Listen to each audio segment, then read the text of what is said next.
Social মিডিয়াতে viral video আর সেই সম্বন্ধে এবার মুখ খুললেন দিলীপ ঘোষ। গতকাল 25 জুলাই সকাল থেকে বিভিন্ন সোশ্যাল মিডিয়াতে ইউটিউবেতে একটি ভিডিও প্রচার করা হয়েছে খুবই নোংরা ধরনের, যেখানে স্ত্রী পুরুষ চরিত্র দেখা যাচ্ছে। তাদের মধ্যে যে পুরুষ চরিত্র তার সঙ্গে আমার নাম যুক্ত করার চেষ্টা হয়েছে।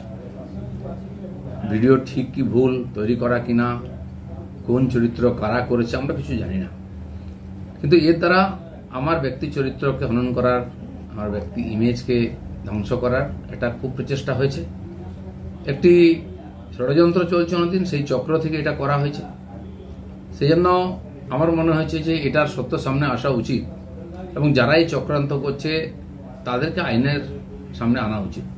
আমি পুলিশের সাইবার ক্রাইমেতে সর্বোচ্চ অফিসেতে আমার তরফ থেকে কমপ্লেন করেছি যাতে তদন্ত করা হয় এবং যারা এই চক্রান্তে যুক্ত তাদেরকে এক্সপোজ করে আইনের সামনে আনে, আইনের দ্বারা সাজা দেওয়া হয়। আমি অপেক্ষা করছি পুলিশ কি করে। আর রাজনীতি এটা নতুন নয়, এ ধরনের চক্রান্ত চলতেই থাকে। অনেক বড় বড় নেতাদের, বড় বড় মানুষদের বিরুদ্ধে এই ধরনের চক্রান্ত হয়। এটা হচ্ছে শেষ অস্ত্র প্রয়োগ করে তাকে শেষ করা। আমাদের পার্টিতেও 5-6 বছর আগে বেশ কয়েকজন নেতার বিরুদ্ধে একজন মহিলাকে দিয়ে বলানো হয়েছিল। তার মধ্যে আরএসএস এর প্রচারক ছিলেন এবং পার্টির উচ্চ নেতৃত্ব ছিলেন। তিনি সোজা বলে দিলেন যে যে লোকেরা আমার সঙ্গে দেখা করেছে তারা আমাকে রেপ করেছে। তার উপরে পুলিশি কার্যবাহী হয়, কোর্ট কাছে, তারপরে সেসব চাপা পড়ে যায়। ইদানিংকালে সন্ন্যাসী প্রদীপ্ত মহারাজের ব্যাপারে এরকম হয়েছে। 12 বছর আগে কোনো মহিলা নাকি তার উপরে অত্যাচার করেছেন, তিনি এসে স্টেটমেন্ট দিয়ে দেন, সে নিয়ে বিরাট চর্চা হচ্ছে। এ ধরনের ঘটনা লাগাতার হয়। আমাদের পার্টির একজন বরিষ্ঠ নেতা আছেন মাননীয় সঞ্জয় যোশী, তার বিরুদ্ধে বিভিন্ন এই ধরনের ভিডিও সিডি করে সারা দেশে পাঠানো হয়েছিল। অনেক এটা নিয়ে আলোচনা হয়, পরে যখন ফরেন্সিক টেস্ট হয় দেখা গেল সেটা ফেক ছিল। সেই জন্য আমার ব্যক্তিগতভাবে যেহেতু আমাকেই আক্রমণ করা, বদনাম করার চেষ্টা হচ্ছে, আমি পুলিশের কাছে, আইনের কাছে গেছি। আমি দেখতে চাই পুলিশ কি করে এই ধরনের চক্রান্তে, কারণ এর তো কারোর বিরুদ্ধে লড়াই করা সম্ভব নেই ভাবে। টাকা পয়সা দিয়ে চক্রান্ত করে যে কোনো মানুষকে যে কোনো সময় বদনাম করার চেষ্টা হচ্ছে। তো সেই চেষ্টার বিরুদ্ধে আইন আদালত একমাত্র আমাদের রাস্তা। আমি আইনের কাছে গেছি, লিখিতভাবে বিভিন্ন লিঙ্ককে সেখানে আমি পাঠিয়েছি যে যারা যারা এটা নিয়ে ইচ্ছাকৃতভাবে আমাকে বদনাম করার চেষ্টা করেছে তাদের বিরুদ্ধে ব্যবস্থা হোক। দাদা, এটা কি চরম নোংরামি বলা যাবে না?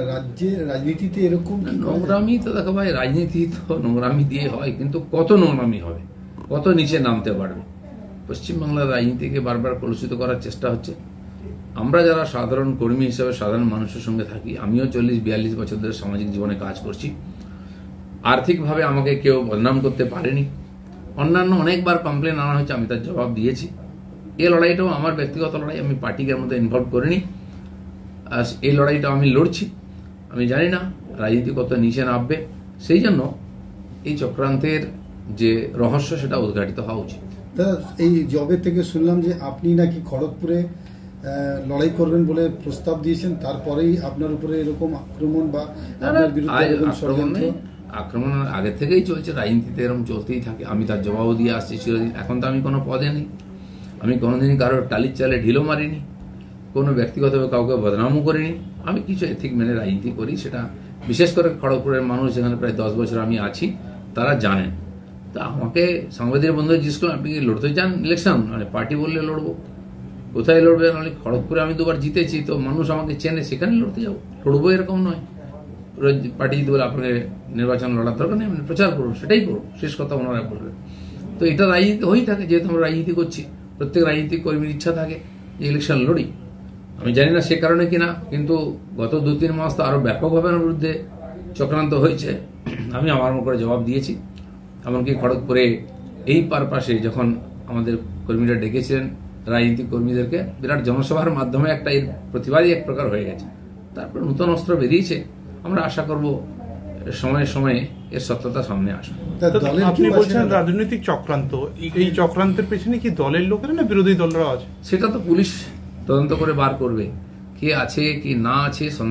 সন্দেহের বসে কিছু বলা সম্ভব নয়, সব হতে পারে।